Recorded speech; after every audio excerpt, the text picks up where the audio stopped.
எனக்கு முன்னாடி பேசினவங்கள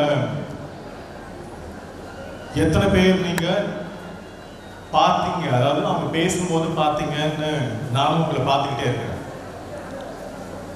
இல்ல அவங்க பார்த்து அவங்க என்ன பேசினாங்க அப்படின்றத கேட்டீங்களா அப்படின்றத அதையும் கவனிச்சுக்கிட்டே இருக்கேன். அப்படி பார்க்கிறப்ப உங்களுடைய கவனம் எல்லாம் இங்க பேசுறவங்களோ பேசுற விஷயங்களுக்கோ இல்லை அப்படின்றப்ப நான் யோசிச்சுட்டே இருக்கிறேன், யாருக்கு நான் பேச போறேன் அப்படின்னு.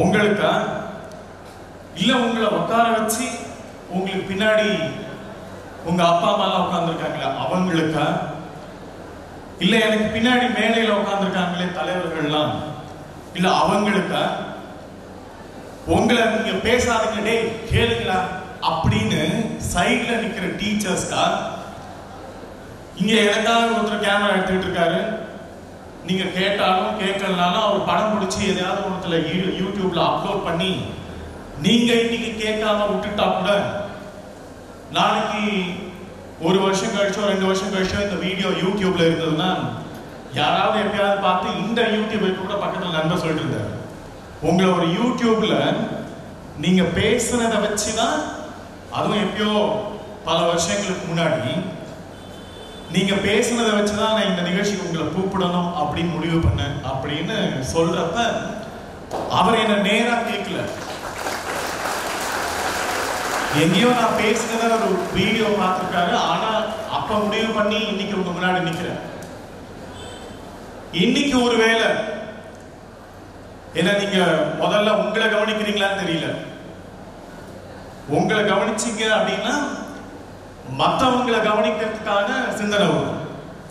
நம்ம முதல்ல நம்மளே கவனிக்கிறது இல்லை, நாம நம்மளை கவனிக்கலன்றப்ப மற்றவங்க எப்படி நம்மளை கவனிப்பாங்க? நான் அதுதான் பார்த்துட்டு இருக்கேன்.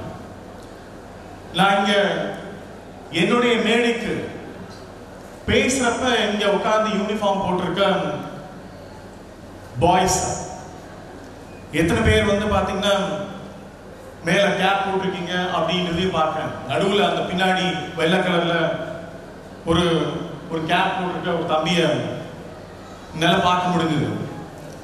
ஆனா இங்க இருந்து தெரியுது அவர் கவனிக்கிறாரா இல்லையா அப்படின்றது. ஏன்னா நான் சொன்னேன் இல்லையா, உங்களெல்லாம் நான் கவனிச்சுக்கிட்டு இருக்கேன், நீங்க கவனிக்காம இருக்கலாம், ஆனா இயற்கையும் இந்த பிரபஞ்சமும் உங்களை கவனிச்சுக்கிட்டே இருக்கு. நீங்க என்ன பண்றீங்க, என்ன செய்றீங்க, என்ன சிந்திக்கிறீங்க அப்படின்னு மத்தவங்களுக்கு தெரியாம இருக்கலாம். உன்னோட கிளாஸ் ரூம்ல எனக்கும் தெரியும், மத்தவங்களுக்கும் தெரியும். நான் ஒருவேளை கிளாஸ்ல ஃபர்ஸ்ட் ரேங்க் எடுத்தா கிளாஸ் ரூமுக்கு தெரியும், ஸ்கூலுக்கு தெரியாது. நான் 10th மார்க் வாங்குறப்ப ஸ்கூல் ஃபர்ஸ்ட் அப்படின்னா மொத்த ஸ்கூல்லையும் இங்க வரப்ப பார்த்தேன் ஒரு போர்டு இருந்தது, சாதனையாளர்கள் அப்படின்னு ஒரு போர்டு இருந்தது. நான் டிரைவர் ஓட்டிட்டு வந்தப்ப கொஞ்சம் பிரேக் அடிச்சாரு, அந்த பசங்களுடைய ஃபேஸ் எல்லாம் பார்த்தேன். ஓ பரவாயில்லையே, ஏழையா இருந்தாலும் இவ்வளவு மார்க் வாங்கியிருக்கானே, ஏன்னா மூஞ்சிலே தெரியுது நீ பணக்காரனா ஏழையா அப்படின்னு. நான் உங்ககிட்ட கேட்கணுமா, நீ போட்டிருக்க உன்னுடைய செருப்பும் உன்னோட யூனிஃபார்முடைய, அது யூனிஃபார்மா இருந்தாலும் அது என்ன நிலைமையில இருக்கு அப்படின்ற அந்த சமூக உன்னுடைய உன்னுடைய உன்னுடைய நிலைமை என்ன அப்படின்றது அது எனக்கு காமிக்குது. நான் இந்த ட்ரெஸ்ஸை ரொம்ப அழுக்கா போட்டிருக்கேன், கிழிச்சு போட்டிருக்கேன் அப்படின்னா நீங்க பார்த்தோம்னா கண்டுபிடிச்சிருவீங்க நான் ஏழையா தான் இருக்க முடியும் அப்படின்னு, இன்னொரு உருப்படியான சட்டை இல்லை அப்படின்னு. அந்த மாதிரி தான் உங்களை எல்லாம் பார்க்கிறப்ப இங்க அஷ்ரப் புகாரி ரொம்ப அழகா சொன்னார், நீங்க யாரும் அதை கேட்கல அப்படின்றது எனக்கு நல்லா தெரியும். அவர் சொல்ல வந்த ஒரே ஒரு விஷயம்தான், BA பப்ளிக் பாலிசி அப்படின்னு சொல்லிட்டு இருந்தார். 2021 ஆரம்பிச்சாங்க, அதை யாரும் கேட்கல. அவர் ஏன் சொன்னார்னா இன்னைக்கு இந்த நிகழ்ச்சிக்கு அது சம்மந்தம் இருக்கு அப்படின்றதுக்காக தான் அவர் குறிப்பா சொல்லிட்டு இருந்தார். சொல்றப்ப நாம சொல்ற நேரத்துல இந்த நேரத்துல விட்டா அடுத்தது எப்ப உனக்கு வாய்ப்பு கிடைக்கும், உன்னுடைய வாழ்க்கைய நீ எங்க போகணும் அப்படின்றத முடிவு பண்றது உனக்கு திரும்ப கிடைக்குமா அப்படின்னா கிடைக்கலாம், கிடைக்காம போலாம். நான் அதுக்குதான் வரேன். இன்னைக்கு ஒருவேளை நீ கேட்காம விட்டுட்டா எனக்கு ஒண்ணும் இல்லை. நீ கேட்டா கேளு, கேட்கலாம் அப்படின்னு நான் இருந்துடலாம். இன்னைக்கு ஒருவேளை இந்த காதல வாங்கி நான் மனசுக்குள்ள வச்சுக்கிட்டு அதை நோக்கி பயணிக்கணும் அப்படின்னு முடிவு பண்ண ரொம்ப அழகா சொன்னார் பிரதர் ஆரம்பிக்கிறப்ப. கற்றவர்களும் கல்லாதவர்களும் குரான் சொல்றப்ப சொன்னார் சமமா இல்லை. அது ரொம்ப அழகா சொல்லுது. படிச்சவங்க படிக்காதவங்கன்னு சொல்லல. படிச்சவங்க படிக்காதவங்க அப்படின்னா நாமெல்லாம் படிச்சுக்கிட்டு இருக்கோம். ஆனா யார் கற்றவர்கள்? ரொம்ப அழகா குரான் சொல்லுது. அவங்களுக்கு தான் அடையாளம் அப்படின்றது. அவங்கள கல்லாதவர்கள், படிக்கலன்னா கல்லாதவர்கள் அல்ல. நிறைய பெரியவர்கள் இருக்காங்க. எங்க தாத்தா படிக்காதவர் தான், ஆனா அவர் கல்லாதவர் அல்ல. ஏன்னா இயற்கையிலிருந்து என்னென்ன மூலிகைகள்லாம் மனிதர்களுக்கு பயன்படும் அப்படின்றத இயற்கையை புரிஞ்சுக்கிட்டதுனால அவர் கற்றவர் அப்படின்னு தான் நான் சொல்லுவேன். படிக்காதவரா இருக்கலாம், ஆனா ஒரு விஷயத்தை புரிஞ்சு அதை பயன்படுத்துறாருல, அங்க அவர் கற்றவர். காமராஜர், கர்ம வீரர் காமராஜர் 6வது வரைக்கும் தான் ஸ்கூல் போனார். நீங்க எல்லாம் இன்னைக்கு ஸ்கூல்ல இருக்கிறதுக்கு முக்கியமான காரணம் படிக்காத ஒரு ஆள். ஞாபகம் வச்சுக்கோங்க, படிக்காத ஒரு ஆள் எல்லாருக்கும் கல்வி வேணும், அப்படி கல்வி கொடுக்கணும் அப்படின்னா உனக்கு மத்தியானம் ஸ்கூல்ல சாப்பாடு போடணும் அப்படின்றத முடிவு பண்ணி அப்படி யோசிச்ச ஒரு முதல்வர் கர்ம வீரர் காமராஜர். ஸ்கூல் போகாதவர் அப்படின்னா அவருக்கு நான் படிக்காதவரா இல்ல முட்டாளா அப்படின்னா அதுவும் இல்லை. அதான் சொல்றேன், இன்னைக்கு நீ படிச்சுட்டு இருக்க, நாளைக்கு இந்த படிப்பு உன்னை முட்டாளா காமிச்சதுன்னா இன்னைக்கு படிக்கிற இந்த படிப்பு உனக்கும் உதவாது, உன் குடும்பத்துக்கும் உதவாது, உன் சமுதாயத்துக்கும் உதவாது. அதுதான் இங்க நாங்க பேசுறதோட முக்கியமான தன்மையை. நான் கூட வரப்ப பிரதர் கமல் நாசர் கிட்ட ஒரு பால் ஒண்ணு ரெடி பண்ணுங்க அப்படின்னு. எல்லாரும் கவனிக்கணும். ஒண்ணு இன்னைக்கு நீங்க பக்கத்துல இருக்கவங்க பாத்துருங்க, அது குறிப்பா பின்னாடிதான்.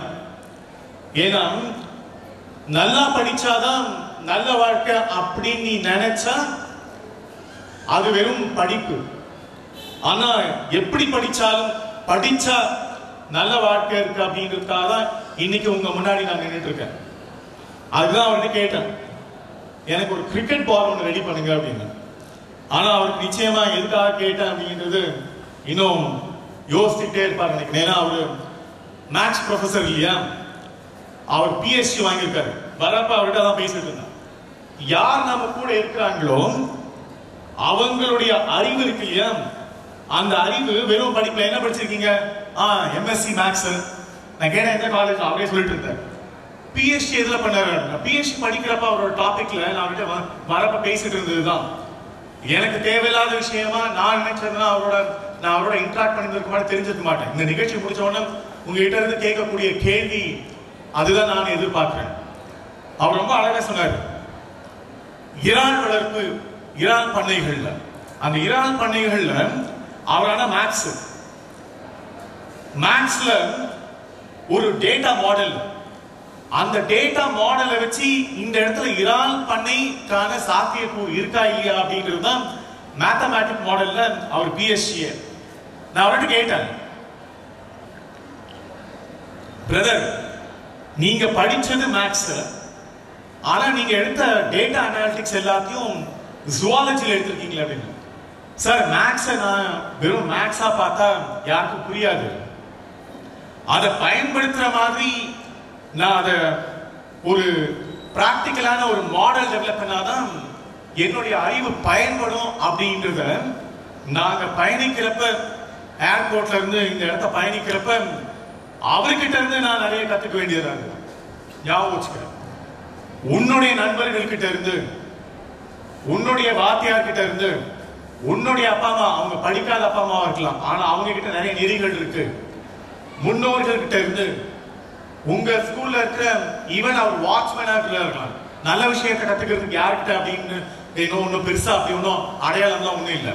அந்த மாதிரி இருக்கிறப்ப அவர்கிட்ட இன்னைக்கு நிறைய விஷயங்கள் நான் கத்துக்கிட்டேன் அப்படின்றத அவங்க கிட்ட சொல்றேன். ஆனா அந்த மாடல் சைனால எப்படி பயன்படுத்துறாங்க அப்படிங்கிற இன்னொரு தகவல் அவர் ரொம்ப அழகா சொன்னார். ரொம்ப ஆச்சரியமா இருந்தது. இது எதுக்கு உங்களுக்கு சொல்றேன்னா, இன்னைக்கு உங்களுக்கு யாரு அப்படின்றது, நீங்க யார் அப்படின்றது உங்களுக்கு தெரியாம இருக்கலாம். ஆனா அது உனக்கே தெரியாம போயிடுச்சுன்னா படிச்சு முடிச்சு படிக்கிறதுல ஒரு பிரயோஜனமும் இல்லை. இங்க அதுதான் என்ன கூப்பிட்டாங்க. நான் இங்க இருந்து பார்த்துட்டு இருந்தேன். இந்த ஸ்டேஜ்ல என்ன காமிக்கிறதுக்காக நான் இப்படிதான் இருந்தேன், இந்த பையன் மாதிரிதான் இருந்தேன் அப்படின்றத காமிக்கிறதுக்காக இந்த கூட்டத்துல இங்க இருந்து ஸ்கேன் பண்ணிட்டு இருந்தேன். எவன் பார்க்கறான், எந்த பையன் பார்க்கறான், எந்த பையன் பார்க்கல, எவன் கேட்கறான், எவன் கேட்கல அப்படின்றத நான் ஸ்கேன் அடிச்சுக்கிட்டே இருக்கேன்.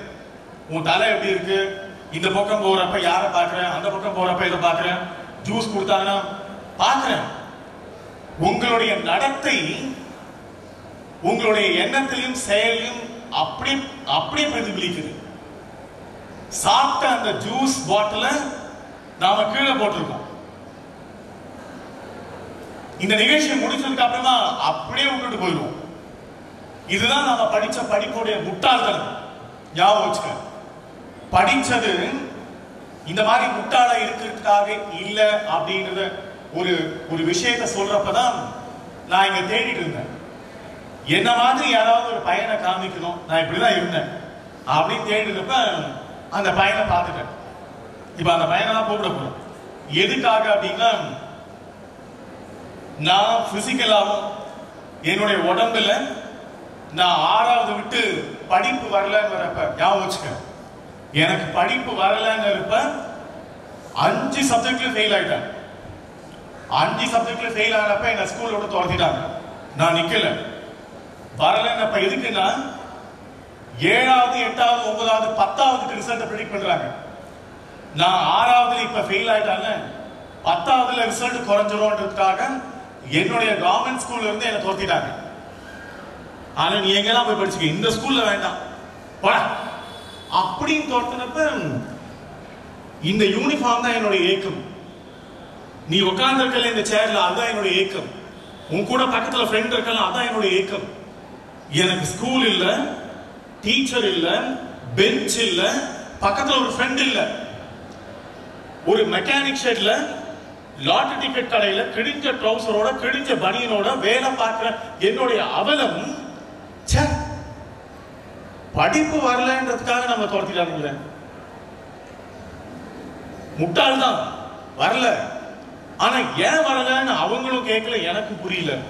அப்படின்னு பாக்குறப்பதான் நான் என்ன தேட ஆரம்பிச்சேன். எனக்கு ஏன் வரல அப்படின்னு.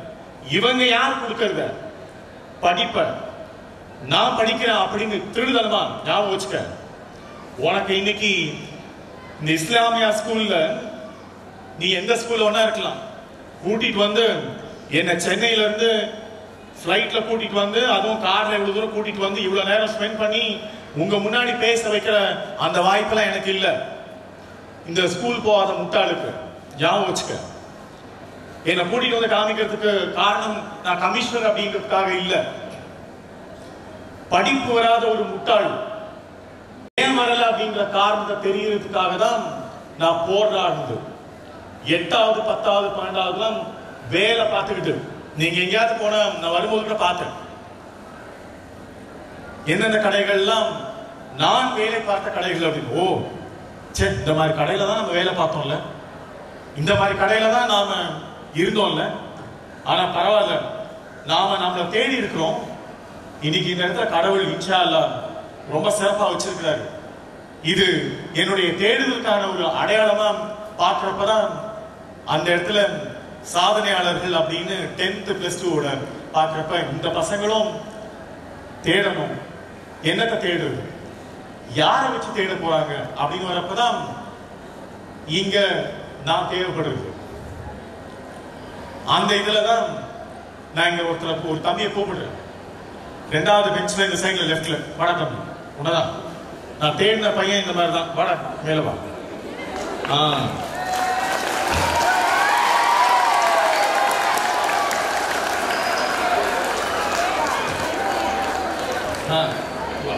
உன் பேர் என்ன?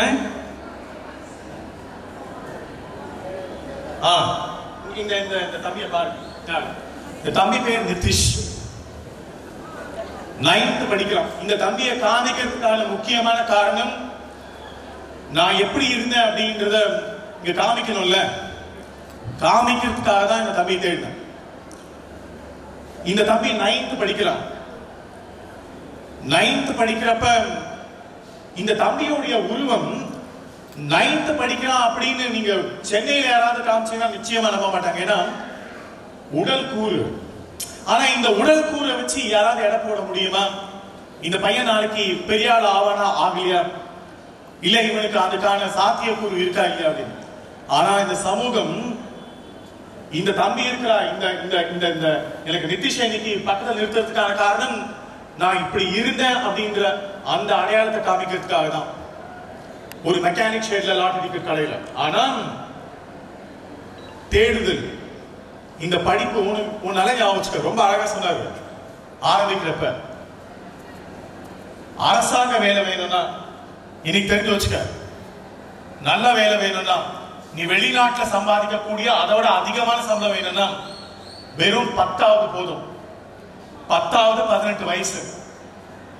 டிஎன்பிஎஸ்சில குரூப் 4 எக்ஸாமினேஷன்ல வில்லேஜ் அட்மினிஸ்ட்ரேட்டிவ் ஆஃபீஸருக்கு 76,000 ரூபாய் சம்பளம், 76,000 rupees. நீ அப்ராட்ல போய் சம்பாதிச்சா கூட உனக்கு எடுத்தோன்னே அவளை கொடுக்கவே மாட்டாங்க. ஒரு 10 வருஷம் எக்ஸ்பீரியன்ஸ் ஆச்சுன்னா தான் நீ அந்த சம்பளத்தை சம்பாதிச்சு இங்க அனுப்பணும். ஆனா 10வது படிக்கிறப்ப உனக்கு அந்த தேடுதல் இருக்கமான இருக்காது. எனக்கு படிப்பு வராத எனக்கு இந்த தம்பி மாதிரி 8வது 10வது 12வதுலாம் வேலை பார்த்துக்கிட்டு படிக்கிறதுக்கு நேரம் இல்லாம திருத்தனமா படிச்சு காலேஜ்ல இடம் கொடுக்காம doctor Ambedkar government arts college ஒரு காலேஜ் இடம் கொடுத்தாங்க. இன்னைக்கு அது எல்லா இடத்தையும் சொல்லுவாங்க. ஒரே ஒரு வாய்ப்பு தான் காலேஜ்ல படிக்கிறதுக்காக. அந்த ஒரு வாய்ப்பை தான் பயன்படுத்தி இந்த ஆல் இந்தியா எக்ஸாம்ல 15 லட்சம் அறிவாளிகளை போட்டி போட்டு நான் தான் நம்பர் 1. அவ்வளவுதான் அடிசல்ட்ட மொத்தமா. புரியுதா? எனக்கு பின்னாடிதான் இந்தியாவில் இருக்க மொத்த அறிவாளிகளும், இந்த முட்டாளுக்கு பின்னாடி மொத்த அறிவாளிகளும். என் கூட போட்டி போட்டவங்க எவன் தெரியுமா? ஐஐடி கரக்பூர்ல செகண்ட் இயர்ல கேம்பஸ் பிளேஸ்மென்ட்ல உனக்கு அந்த வாய்ப்பு இருக்கு. ஆனா நீ அதை தேடுறது இல்ல. ஐஐடி கரக்பூர்ல செகண்ட் இயர்ல 4.5 கோடி ரூபாய் கேம்பஸ் ஆஃபர்ல, கேம்பஸ் பிளேஸ்மென்ட்ல 2வது வருஷத்துல அவனுக்கு ஆஃபர் கொடுக்க அந்த அறிவாளியோட முட்டாளோட இல்ல. நான் தான் சொன்னேன், உன் கிளாஸ்ல நீ ஃபர்ஸ்டா லாஸ்டா அப்படின்றது உனக்கு தெரியும். ஆனா இன்னைக்கு கேட்டா நான் என்ன கிளாஸ்ல என்னத்த பெருசா அப்படின்னு. ஆனா அது படிப்பு. ஆனா இந்த மாதிரி இந்த உருவத்துல தேட ஆரம்பிச்சது. இந்த உருவத்தை தேட ஆரம்பிச்சு இந்த உருவம் என்ன பிரதிபலிக்கல.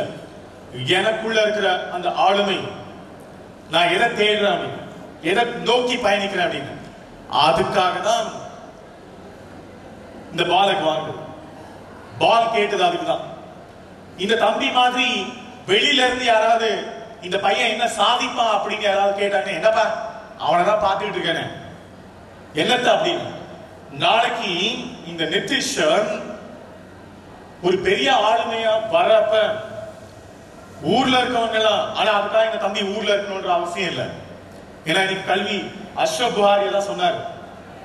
2021 அந்த பிஏ பப்ளிக் பாலிசி அதை நான் தான் இனாகிரேட் பண்ணி வச்சா அந்த கிரசன்ட் காலேஜ்ல. அதுதான் சொல்ல வர. அந்த ப்ரோக்ராமை நான் தான் ஆரம்பிச்சு வச்சிருந்தேன். அது அவர் சொல்றப்ப எனக்கு மகிழ்ச்சி. ஏன்னா அவருக்கு தெரியாது அதை நான் தான் ஆரம்பிச்சு வச்சேன். எனக்கு சந்தோஷம். அவர் சொன்ன அந்த ப்ரோக்ராமை நான் ஆரம்பிச்சு வச்சேன் அப்படின்னு அவரோட காலேஜ்ல. இதுதான் உங்களுடைய வாழ்க்கை. இந்த பால் கேட்டல, இப்ப இதுதான் இந்த பாயிண்ட்டுக்கு வர. நீ யார் அப்படின்றப்ப நீ எங்க தேடுற, எதை தேடுற அப்படின்றதுதான் இந்த பாலை நான் இன்னைக்கு இப்ப டெமான்ஸ்ட்ரேஷன் காமிக்கிற மாதிரி. நான் அப்படி என்னுடைய ஆளுமைக்கு இது வராது, படிப்பு வரல அப்படின்னு ஒருவேளை படிக்காம போயிருந்தா, வேலை தேடி இருந்தா, வேலை பார்த்துட்டு இருந்தேன் குழந்தை தொழிலாளியா வேலை தேடி இருந்தா என் ஊரை தவிர்த்து வேற யாருக்கும் என்ன தெரிஞ்சிருக்காரு. ஆனா இன்னைக்கு ஞாபகம் வச்சுக்க, உலகத்துல, இந்தியாவில் மட்டும் இல்ல, மொத்த உலகத்துல என்னுடைய மாணவர்கள் பறந்து விரிஞ்சிருக்கிறாங்க. குறிப்பா ஒரு முஸ்லிம் சகோதரர், அதையும் சொல்லிடுறேன், முபாரக் IFS அப்படின்னு, அவர் தான் என்னுடைய முதல் மாணவர். நான் சொல்லி கொடுத்து இந்த முட்டாள் ஆசிரியராகி இந்த IAS எக்ஸாம்ஸ்க்காக சொல்லி கொடுத்து நடத்த ஆரம்பிச்சதுல என்னுடைய முதல் மாணவர் முபாரக் IFS இன்னைக்கு ஃபாரின் சர்வீஸ்ல, அதுவும் ஒரு பெரிய எம்பசில பெரிய அதிகாரியா இருக்கிறார். சரியா? இரண்டாவது, முஸ்லிம் சகோதரிகள். ஏன்னா உங்க பின்னாடி உங்க அப்பா அம்மா உட்கார்ந்து இருந்தா கூட உங்களுடைய தேடுதல் நீங்க ஈஸியா ஜெயிச்சிடலாம். ஞாபகம் வச்சுக்கோங்க. ஏன்னா ஜெயிக்கிறது உங்களுக்கு சொல்லிக் கொடுக்கணுன்ற அவசியம் இல்லை. பெண்கள், ஏன்னா பசங்களுக்கு தான் உங்களோட அட்டென்ஷன் எனக்கு நல்லா தெரியுது. உங்களோட ஃபேஸும் உங்களோட பாடி லாங்குவேஜ் நீங்க எவ்வளவு கிளீனா அப்சர்வ் பண்ணிட்டு இருக்கீங்க அப்படின்னு உங்களுக்கும் பசங்களுக்கும் நிறைய டிஃபரன்ஸ் தெரியுது. உங்களுக்கு சொல்றேன், சுஜிதா சல்மான் பெங்களூர்ல அந்த பொண்ணு IPS இருக்கு, என்னுடைய மாணவி. அந்த பொண்ணுக்கு என்ன பெரிய கஷ்டம் அப்படின்றத சொன்னதுக்கு அப்புறம் கை கட்டிட்டேன். இப்ப வேண்டாம். அந்த பொண்ணு இந்த எக்ஸாம்ஸ் ப்ரிப்பேர் பண்றப்ப அவங்க அம்மாவுக்கு, நான் இத உங்களுக்கு சொல்றது காரணம், உங்க அப்பா அம்மா பல கஷ்டங்களோட ஆண்களுக்கும் சேர்த்துதான். அவங்களுடைய உடல்நிலை, உடல் கூறு எப்படி இருந்தாலும் என் பொண்ணும் பையனும் வாழ்க்கையில என்ன மாதிரி இல்லாம என்னோட நல்லா இருந்தாங்கன்னா இந்த படிப்பு அவங்களுக்கு நிச்சயமா உதவும் அப்படிங்கிற அந்த விஷயத்தான் அந்த சுஜிதா சல்மான் ஒல்லியா விடன்னு இருக்கும், தட்டா விழுந்துரும். ஆனா நான் சொன்னேன் இல்லையா, ஒல்லியா இருக்காங்க அப்படிங்கிறதுக்காக அந்த பொண்ணு வீக் இல்ல. பிசிக்கலி வீக்கா இருக்கலாம், மென்டலி ஸ்ட்ராங். அவங்க அம்மாவுக்கு இன்ஃபேக்ட் கேன்சர். அவங்க அம்மாவையும் பார்த்துக்கிட்டு அவங்க அப்பாவையும் பார்த்துக்கிட்டு இந்த IAS எக்ஸாம்ஸ்க்காக ப்ரிப்பேர் பண்ணி அவங்க அம்மாவை பார்த்துக்கிட்டே அந்த கஷ்டத்தை அவங்க அம்மா பார்த்துக்கிட்டே அந்த பொண்ணு கம்ப்ளீட் பண்ணி டஃபஸ்ட் டிஸ்ட்ரிக்ட்ல அந்த பொண்ணு போட்டாங்க. கோலார், KGF படம் இருக்குல்ல, அந்த மாதிரி கோலார்ல போட்டாங்க. அந்த பொண்ணு எல்லா ரவுடிங்களும் ஓட விட்டுச்சு. அடி பாட்டி எல்லா ரவுடிங்களும் அந்த பொண்ணு அந்த IPS பொசிஷன்ல யூனிஃபார்ம் போடாதப்ப பார்த்தா அந்த பொண்ணு அவ்வளவு பவர்ஃபுல்லா தெரியாது. யூனிஃபார்ம் போட்டுச்சு பாருங்க, so powerful assets. I think she ஓட விட்டு அந்த பொண்ணு எல்லா ரவுடிங்களும். அதனால என்ன பண்ணாங்கன்னா, கர்நாடகா மாநிலத்துடைய மொத்த, ஞாபகம் வச்சுக்க, ஒரு முஸ்லிம் சகோதரியுடைய மாற்றம், அப்பாவா முடியலாலும் தான் நினைச்சல பயணிச்சு கர்நாடகா மாநிலத்துடைய ஹெட் குவார்டர்ஸ்ல மொத்த போலீஸையும் அந்த பொண்ணு தான் கண்ட்ரோல் பண்ணுச்சு. யோசிச்சு பாருங்க, ஒரு ஒல்லியா இருக்கா 38 kg இருக்கிற அந்த பொண்ணு, அமேசிங். யோசிச்சுக்கங்க உங்க சகோதரி, அவங்க அப்பா அம்மா அந்த உடல்நிலையிலும் இருந்து அந்த பொண்ணு நினைச்சது அடைஞ்சது. இதுதான் எனக்கு, அதுதான் இந்த பால் வாங்க. இந்த பால் உங்களுக்கு முன்னாடி டெமோ காமிக்கிறதுக்காக வாங்கணும். நம்ம வாழ்க்கை இப்படிதான். குறிப்பா நாம எங்க தேடுறோம்? இந்த பால் மாதிரி நான் எங்க பிச் பண்ண இது இங்கே தான் எடுக்குது. எங்க ஊர்ல இருக்கிறவங்களை சுத்தி இவன் வீடு கட்டி இருக்கிறான், இவன் காரை வாங்கியிருக்கான், இதே ஊர்ல நானும் வீடு கட்டணும், நானும் காரை வாங்கணும் அப்படின்னு உன்னுடைய ஆதங்கத்துல இங்கேயே இருக்கணும் அப்படின்னு கீழக்கரையிலே இருக்கணும்னு இந்த பாலை இங்கேயே போட்டுட்டு இருக்க வேண்டியது. ஆனா இந்த பாலை நாம ரொம்ப தூரம் போட முடியும் அப்படின்னு அட்டெம்ப்டே பண்ணல. இந்த பாலை அட்லீஸ்ட் போடணும் அப்படின்னு எண்ணத்துலயும் இல்லை. பாலை பாக்கெட்லேயே வச்சுக்க வேண்டியது, போடலாம் அப்படின்னு. அப்படின்னு நாம இயங்காமையே சிந்தனையே இருக்கும், எனக்கு வருமா அப்படின்லாம். ஆனா இந்த பால் பயணிக்க முடியும் நீண்ட தூரம் அப்படின்றத நான் அப்படிதான். எனக்கு படிப்பு வரலனாலும் படிச்சா இந்த படிப்பு என்னை எவ்வளவு தூரம் கூட்டிட்டு போவோம் அப்படின்னு வரப்ப மேக்சிமம் நான் இங்க இருந்து சும்மா இங்க பக்கத்துல போடுறது இல்லை, இங்க இருந்து இங்க போடுறது இல்லை. என்னால என்னுடைய ஆளுமைக்கு எவ்வளவு மேக்சிமம் போட முடியும் அப்படின்னு முடிவு பண்ணிதான் இருக்கிறதுலே தி டஃபஸ்ட் எக்ஸாமினேஷன், பவர்ஃபுல் எக்ஸாமினேஷன் எது அப்படின்னு வரப்ப இந்த யூபிஎஸ்சி எக்ஸாம் வெறும் ஆர்டினரி டிகிரி. அதான் சொன்னார் அஷ்ரப் புகாரி ரொம்ப அழகா. ஒரு சாதாரண டிகிரி 3 வருஷம் டிகிரியோ பிஏஓ பிகாமோ ஏதோ ஒன்று, அந்த டிகிரி போதும் அப்படின்னு எனக்கு யூபிஎஸ்சி தெரிஞ்சப்ப இந்த பையனை விட இன்னும் கொஞ்சம் காலேஜ் போறப்ப நான் இன்னும் கொஞ்சம் வளர்ந்து அதே மாதிரி தான் ஒல்லியா இருந்தேன். ஆனா காலேஜ் போனப்ப எல்லா காலேஜ்ல எனக்கு அட்மிஷன் கொடுக்கல. ஒரே ஒரு காலேஜ். அப்பதான் யோசிச்சேன், எனக்கு இந்த ஒரு படிப்பு போதும் நான் யார் அப்படின்ற அடையாளத்தை காமிக்கிறதுக்காக. அந்த எக்ஸாமினேஷன்ல தான் நான் சொன்னேன் 15 லட்சம் அறிவாளிகள்ல அதுல என் கூட போட்டி போட்ட அறிவாளி 4.5 கோடி ரூபாய் சம்பளம் வாங்குறவன். மேபி நான் என்னுடைய பிஏ இங்கிலீஷ் லிட்டரேச்சருக்கு ஒரு சாதாரண வேலை வாங்கினா, அந்த பையன் மாதிரி கேம்பஸ் பிளேஸ்மெண்ட்லாம் இல்லை, ஒரு வேலை வாங்கினா நான் படிச்சப்ப எனக்கு 5000 ரூபாய் 6000 ரூபாய் வேலை கொடுத்துருந்தா பெரிய விஷயம். ஆனா நான் சம்பளத்துல போட்டி போடல, படிப்புலையும் போட்டி போடல, என்னுடைய ஆளுமைக்கு போட்டி போட்டுனா அந்த 4.5 கோடி ரூபாயை அறிவாளித்துவத்தில் அந்த பையனை எனக்கு பின்னாடி நிக்க வச்சப்ப டாக்டர் அப்துல் கலாம் சார் சொன்னது, நந்தகுமார் இதுதான் உங்ககிட்ட சொல்ல சொன்னாரு. நந்தகுமார் இந்த தம்பி மாதிரி உங்களை மாதிரி இருக்கிற பசங்களுக்கு, ஏன்னா நீங்க எப்ப மதுரைக்கு வருவீங்க எப்ப சென்னைக்கு வருவீங்க அப்படின்ற வாய்ப்பு எனக்கு தெரியல. ஒருவேளை படிக்கிறதுக்காக வரலாம், வேலைக்காக வரலாம்.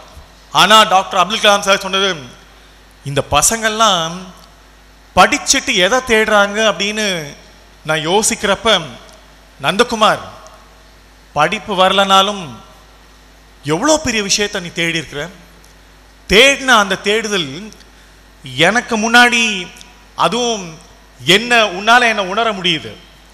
ராம்நாட்ல ராமேஸ்வரத்துல நான் எப்படி இருந்தேன்னு எனக்கு தெரியும்.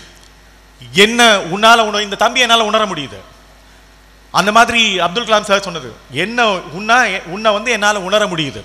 ஆனா உண்மையாலுமே ரொம்ப கஷ்டம்தான். உன்னோட இடத்துல நான் இருந்திருந்தா இவ்வளோ யோசிச்சிருப்பனா அப்படின்னு எனக்கு தெரியல சத்தியமா. ஆனா என்ன இந்த அரண்மனையில நீ இருக்கிற, இது நீ இங்க நிக்கிறதுக்காக இல்லை, உங்களை நோக்கி பயணிக்கணும். நீங்க யார், உங்களுக்கு அடையாளம், உங்களுக்கு உங்களுடைய அடையாளத்தை உங்களுக்கு காமிக்கணும் அப்படின்றதுக்காக அன்னைக்கு கேட்ட அந்த விஷயம்தான். இந்த ஆச்சரியம், உனக்கு நடந்த இந்த ஆச்சரியம் அதிசயம் உங்களுக்கும் நடக்கணும் அப்படின்னு 2005 அப்துல் கலாம் சார் என்கிட்ட சொன்ன அந்த வார்த்தை தான் இன்னைக்கு இந்த பையனை என் கூட நிறுத்தி வைக்கிறதுக்கான முக்கியமான காரணமே.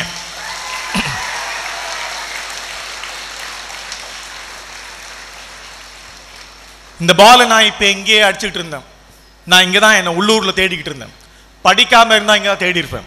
மேபி சகோதரர் சொல்ற மாதிரி ஒரு நல்ல சம்பளத்துக்காக வெளியூர்ல எங்கேயாவது வெளிநாடுகள்ல தேடி இருக்கலாம்.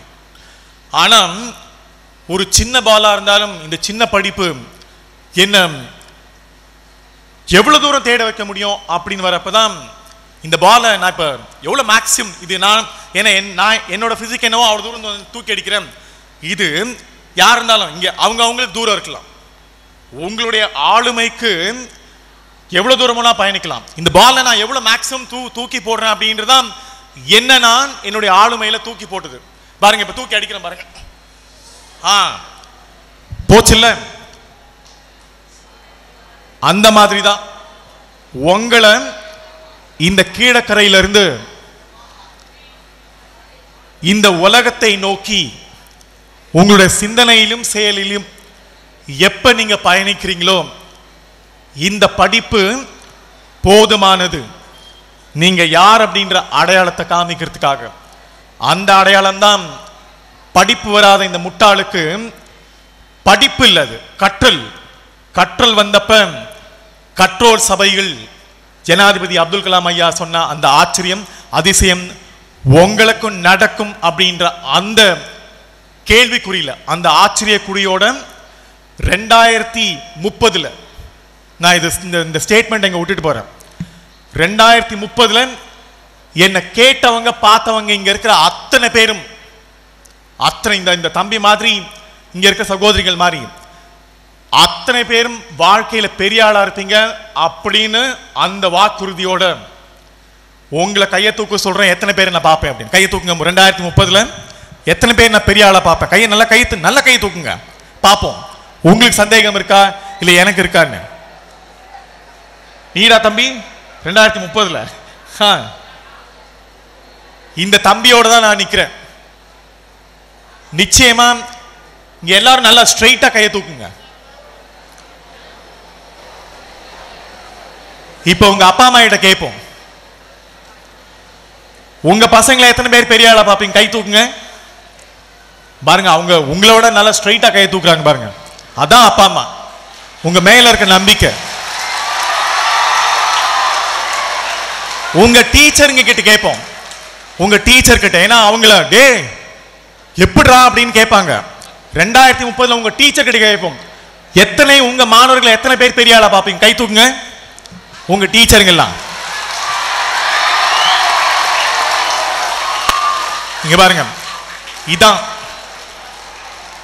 ஒத்த சிந்தனை.